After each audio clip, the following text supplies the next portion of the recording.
দক্ষিণ পূর্ব বঙ্গোপসাগরে নতুন করে ঘনাচ্ছে নিম্নচাপ, যা আগামীকালের মধ্যেই তৈরি হবে গভীর নিম্নচাপে এবং পরবর্তী 48 ঘন্টায় তা শক্তি বাড়িয়ে সুস্পষ্ট নিম্নচাপ অঞ্চলেও পরিণত হওয়ার কথা।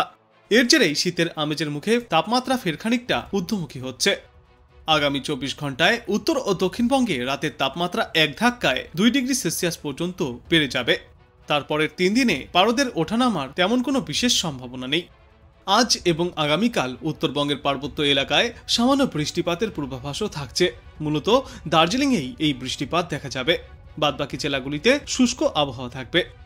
পশ্চিমী ঝঞ্ঝার কারণে দার্জিলিংয়ে আগামী 3 দিনে হালকা থেকে মাঝারি বৃষ্টির সম্ভাবনা। এছাড়া আর রাজ্যের বাদবাকি জেলাগুলিতে আবহাওয়া থাকবে শুষ্ক। গত সপ্তাহে স্বাভাবিকের থেকে কম ছিল তাপমাত্রা, তবে আগামী 7 দিনে স্বাভাবিকের আশেপাশে বা স্বাভাবিকের ওপরেও পৌঁছাতে পারে সর্বোচ্চ এবং সর্বনিম্ন তাপমাত্রা। প্রত্যেক বছর এই সময়ে যেমন তাপমাত্রা থাকে, ঠিক সেরকমই তাপমাত্রা রয়েছে বর্তমানে। বেশ কয়েক জায়গায় অবশ্য স্বাভাবিকের থেকে কম রয়েছে তাপমাত্রা। অন্যদিকে দক্ষিণ আন্দামান সাগরে একটি ঘূর্ণাবর্তের অবস্থান রয়েছে, যা আগামী 24শে নভেম্বর গভীর নিম্নচাপেও পরিণত হতে পারে, কিন্তু এর কোনো প্রভাব পড়বে না বাংলায়। আজ থেকে আগামী সোমবারের মধ্যে বঙ্গোপসাগরে নতুন করে আরও একটি নিম্নচাপ অঞ্চল তৈরির সম্ভাবনা। তার জেরেই আপাতত রাজ্যের উত্তর থেকে দক্ষিণ সর্বত্রই তাপমাত্রা থাকবে ঊর্ধ্বমুখী। বিশেষজ্ঞরা জানিয়েছেন, দক্ষিণ পূর্ব বঙ্গোপসাগরে নতুন করে তৈরি হচ্ছে ঘূর্ণাবর্ত, যা আগামী 48 ঘন্টায় আরও শক্তি বাড়িয়ে সুস্পষ্ট নিম্নচাপেও পরিণত হওয়ার সম্ভাবনা রয়েছে, যার জেরে রাতে এবং দিনের বেলায় তাপমাত্রা ক্রমশই বাড়বে সমগ্র বাংলায়। অপরদিকে পশ্চিমী ঝঞ্ঝার প্রভাবে আগামীকাল থেকে রবিবার পর্যন্ত দার্জিলিংয়ের পার্বত্য এলাকায় সামান্য ছিটেফোঁটা বৃষ্টির পূর্বাভাস। দক্ষিণবঙ্গের উপকূলবর্তী জেলাগুলিতে আংশিক মেঘলা আকাশ দেখা যাবে। প্রচুর পরিমাণে জলীয় বাষ্প রাজ্যে প্রবেশ করায় বাড়বে রাতের তাপমাত্রা। আজ শহর কলকাতার সর্বনিম্ন তাপমাত্রা থাকবে 19 থেকে 20 ডিগ্রি সেলসিয়াসে, যা স্বাভাবিকের তুলনায় কিছুটা কম। অন্যদিকে আজ দিনে সর্বাধিক তাপমাত্রা থাকবে 29 থেকে 30 ডিগ্রি সেলসিয়াসের ঘরে। আর আগামী 7 দিনে স্বাভাবিকের আশপাশেই ঘোরাফেরা করবে এই তাপমাত্রার পারদ। আন্দামান সাগরের অপরে একটি ঘূর্ণাবর্তের অবস্থান থাকলেও এটির কোনো প্রভাব পড়বে না বাংলার উপর। তবে এই ঘূর্ণাবর্তের প্রভাবে ভারতের দক্ষিণের কয়েকটি এলাকায় বিক্ষিপ্ত বৃষ্টিপাত শুরু হতে পারে। আজ থেকে রবিবার পর্যন্ত উত্তরবঙ্গের পার্বত্য এলাকায় সামান্য বৃষ্টির সম্ভাবনা। মূলত এই বৃষ্টি চলবে দার্জিলিংয়ের পার্বত্য এলাকাগুলিতে। বাকি জেলাগুলিতে শুষ্ক মনোরম আবহাওয়া থাকবে। দক্ষিণবঙ্গের কোথাও কোনো বৃষ্টির পূর্বাভাস নেই, তবে ভোরের দিকে দক্ষিণ 24 পরগনার কোনো জেলায় হালকা কুয়াশার দাপট দেখা যেতে পারে। সব মিলিয়ে আজকের আবহাওয়া অনুসারে কলকাতায় মোটামুটি মিশ্রিত আবহাওয়া দেখা যাবে। রৌদ্র উজ্জ্বল পরিষ্কার মেঘের সঙ্গে মনোরম আবহাওয়া থাকবে। আপাতত এখন আর হালকা বা ভারী বৃষ্টির কোথাও কোনো সম্ভাবনা নেই কলকাতা এবং পার্শ্ববর্তী এলাকাগুলিতেও। দক্ষিণ পশ্চিম বঙ্গোপসাগর এবং সংলগ্ন এলাকায় সমুদ্রপৃষ্ঠ থেকে 3.1 কিলোমিটার উঁচুতে একটি ঘূর্ণাবর্ত রয়েছে। এছাড়াও আগামীকাল দক্ষিণ পূর্ব বঙ্গোপসাগরে নতুন করে নিম্নচাপ অঞ্চল তৈরির সম্ভাবনাও থাকছে। কেবল নিম্নচাপ অঞ্চল তৈরিই নয়, শক্তি বাড়িয়ে সেটি গভীর নিম্নচাপেও পরিণত হওয়ার সম্ভাবনা থাকছে। নিম্নচাপটি আগামী সোমবার দক্ষিণ বঙ্গোপসাগরের কেন্দ্রীয় অংশে পৌঁছে আরও ঘনীভূত হয়ে গভীর নিম্নচাপে পরিণতও হতে পারে, যা পরবর্তী 48 ঘন্টায় আরও শক্তি সঞ্চয় করে দক্ষিণ পশ্চিম বঙ্গোপসাগরের দিকে অগ্রসর হওয়ার সম্ভাবনা। এই নিম্নচাপের প্রভাব পড়ার সম্ভাবনা রয়েছে তামিলনাড়ু সহ একাধিক দক্ষিণের রাজ্যে। এর জেরে আপাতত বাংলায় উত্তর থেকে দক্ষিণ সর্বত্রই তাপমাত্রাও বৃদ্ধি পাবে। অর্থাৎ এ বাংলায় ঝড় বৃষ্টি কতটা হতে পারে নয়া এই নিম্নচাপের কারণে তা এখনো স্পষ্ট না হলেও শীতের মুখে যে বাধা তৈরি হবে তা স্পষ্ট। মূলত বঙ্গোপসাগরের ঘূর্ণাবর্ত এবং পূবালি হাওয়ার প্রভাবে শীত আপাতত কিছুটা পিছিয়ে পড়েছে। এই পূবালি হাওয়া প্রচুর জলীয় বাষ্প বয়ে আনছে, যার ফলে বাতাসে বাড়তে শুরু করেছে আর্দ্রতা, তাই তাপমাত্রা কিছুটা বৃদ্ধি পাবে। আগামী কয়েকদিনের মধ্যেই বিভিন্ন জেলায় তাপমাত্রা 2 থেকে 3 ডিগ্রি সেলসিয়াস পর্যন্ত বাড়বে। অর্থাৎ স্বাভাবিকের নিচে যে পারদ নেমে গিয়েছিল সেটা আবারও একবার স্বাভাবিকের কাছাকাছি পৌঁছাবে। আগামী 2 দিনে পশ্চিমবঙ্গের জেলাগুলিতে ন্যূনতম তাপমাত্রা প্রায় 2 ডিগ্রি সেলসিয়াস পর্যন্ত বৃদ্ধি পেতে পারে এবং পরবর্তী 3 দিনে তাপমাত্রায় বড় কোনো পরিবর্তনের সম্ভাবনা নেই।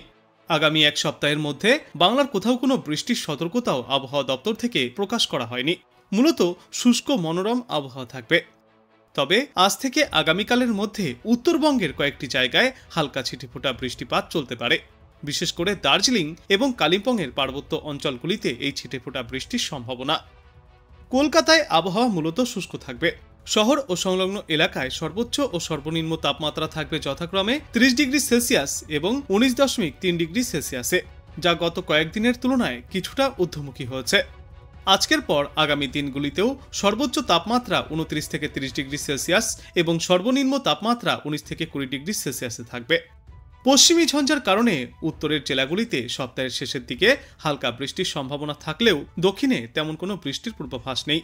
তবে বৃষ্টি মূলত হবে দার্জিলিংয়েই, বাকি জেলাগুলিতে আবহাওয়া শুষ্কই থাকবে আর সামান্য কুয়াশার দাপট দেখা যেতে পারে সমগ্র বাংলার জেলাগুলিতেই। বিশেষজ্ঞরা জানিয়েছেন আজ শহরে সর্বনিম্ন তাপমাত্রাও বৃদ্ধি পাবে। যে তাপমাত্রা গত কয়েকদিনে 17 ডিগ্রি সেলসিয়াসের ঘরে পৌঁছে গিয়েছিল তা ইতিমধ্যেই পৌঁছাবে 20 ডিগ্রি সেলসিয়াসের আশেপাশে। আজ কলকাতা এবং পার্শ্ববর্তী এলাকাগুলিতে দিনের সর্বোচ্চ তাপমাত্রা থাকবে 30 ডিগ্রি সেলসিয়াসের আশেপাশে এবং আজ সর্বনিম্ন তাপমাত্রা থাকবে 18 ডিগ্রি সেলসিয়াসে। অন্যদিকে বাতাসে আপেক্ষিক আর্দ্রতার সর্বাধিক পরিমাণও বৃদ্ধি পেয়েছে, যা থাকবে 92 থেকে 95% এবং সর্বনিম্ন পরিমাণ থাকবে 40 থেকে 50%। সপ্তাহের শেষের দিকেই বঙ্গোপসাগরে ফের একটি ঘূর্ণাবর্ত সৃষ্টি হওয়ার সম্ভাবনা রয়েছে, যা পরিণত হতে পারে নিম্নচাপে। এর প্রভাবে নভেম্বরের শেষের দিকে দক্ষিণবঙ্গের উপকূলবর্তী কয়েকটি জেলাতে আকাশ মেঘলা থাকার সম্ভাবনা, সেই সঙ্গে বাড়বে বাতাসে জলীয় বাষ্পের পরিমাণও। পরিস্থিতি যা, তাতে আপাতত শহরে শীতের দেখা আর পাওয়া যাবে না বললেই চলে। ডিসেম্বরের প্রথম সপ্তাহ বা দ্বিতীয় সপ্তাহ থেকে ফের ফিরতে পারে ঠান্ডার আমেজ। দক্ষিণ পশ্চিম বঙ্গোপসাগর এবং সংলগ্ন এলাকায় সমুদ্রপৃষ্ঠ থেকে 3.1 কিলোমিটার উঁচুতে একটি ঘূর্ণাবর্ত অবস্থান করছে। এছাড়া শনিবার দক্ষিণ পূর্ব বঙ্গোপসাগরে নতুন করে নিম্নচাপ অঞ্চল তৈরির সম্ভাবনা। এর জেরে আপাতত রাজ্যের উত্তর থেকে দক্ষিণ সর্বত্রই তাপমাত্রা বৃদ্ধি পাবে। আগামী 24 ঘন্টায় উত্তর ও দক্ষিণবঙ্গে রাতের তাপমাত্রা এক ধাক্কায় 2 ডিগ্রি সেলসিয়াস পর্যন্ত বাড়তে পারে। তারপরের 3 দিনে এই পারদের ওঠানামায় বিশেষ কোনো আর হেরফের দেখা যাবে না। এই শুক্র, শনি এবং রবিবার উত্তরবঙ্গের পার্বত্য এলাকায় সামান্য বৃষ্টিপাত হতে পারে। মূলত দার্জিলিংয়েই বৃষ্টি হবে, বাকি জেলাগুলিতে শুষ্ক আবহাওয়া দেখা যাবে। দক্ষিণবঙ্গেও কোথাও কোনো বৃষ্টির সম্ভাবনা নেই, তবে ভোরের দিকে দক্ষিণ 24 পরগনার কোনো কোনো জায়গায় হালকা কুয়াশার সম্ভাবনা রয়েছে।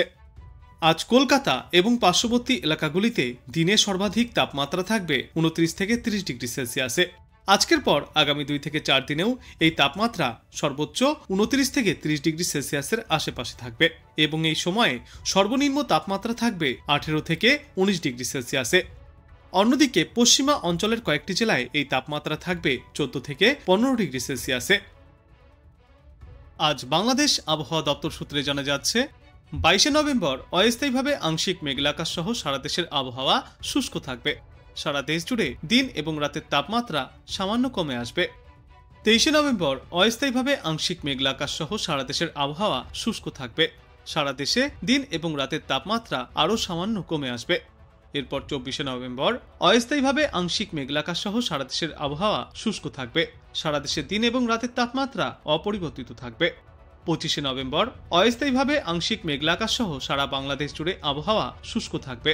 সমগ্র বাংলাদেশেই দিন এবং রাতের তাপমাত্রা ওই দিনও প্রায় অপরিবর্তিতই থাকবে এবং এর পরবর্তী দিন 5-এ সমগ্র বাংলাদেশে রাতের তাপমাত্রা ফের কিছুটা বাড়তে পারে, তবে কোথাও কোনো দুর্যোগপূর্ণ আবহাওয়া ঝড় বৃষ্টির পূর্বাভাস নেই।